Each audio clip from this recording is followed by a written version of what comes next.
How to fix Instagram chat not loading on Android or iOS phone. Hello guys, in today's video I'm gonna show you how to fix Instagram chat not loading on Android or iOS phone. First, go to settings, scroll down until you find here apps, then click apps again.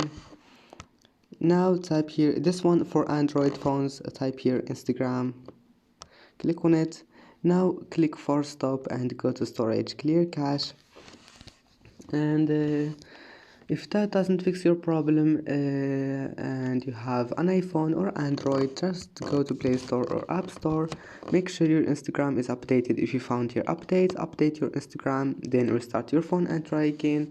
And if it still doesn't fix your problem, then it means that you need to delete your Instagram and to install it again. I hope that can fix your problem, and see you in the next video.